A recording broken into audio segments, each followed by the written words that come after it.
Proverbe de Salomon, fils de David, roi d'Israël.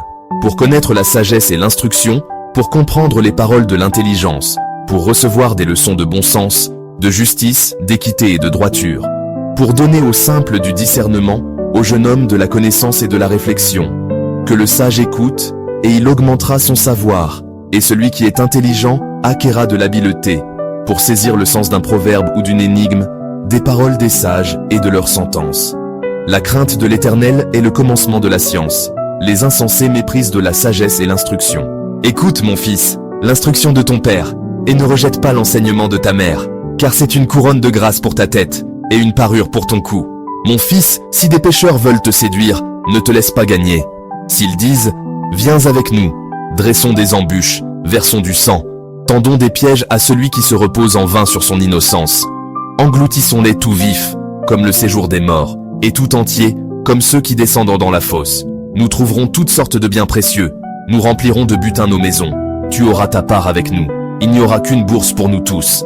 Mon fils, ne te mets pas en chemin avec eux, détourne ton pied de leur sentier, car leurs pieds courent au mal, et ils ont hâte de répandre le sang. Mais en vain jette-t-on le filet, devant les yeux de tout ce qui a des ailes. Et eux, c'est contre leur propre sang qu'ils dressent des embûches, c'est à leur âme qu'ils tendent des pièges. Ainsi, arrive-t-il à tout homme avide de gain. La cupidité cause la perte de ceux qui s'y livrent. Elle crie à l'entrée des lieux bruyants, aux portes, dans la ville, elle fait entendre ses paroles. Jusqu'à quand, stupides, aimerez-vous la stupidité? Jusqu'à quand les moqueurs se plairont-ils à la moquerie, et les insensés haïront-ils la science? Tournez-vous pour écouter mes réprimandes.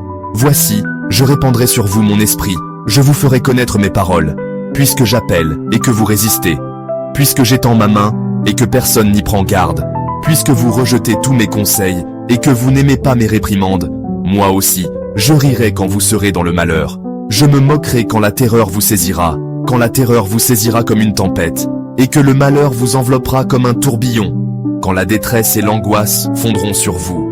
Alors ils m'appelleront, et je ne répondrai pas. Ils me chercheront, et ils ne me trouveront pas, parce qu'ils ont haï la science, et qu'ils n'ont pas choisi la crainte de l'Éternel, parce qu'ils n'ont point aimé mes conseils, et qu'ils ont dédaigné toutes mes réprimandes. Ils se nourriront du fruit de leur voix, et ils se rassasieront de leurs propres conseils.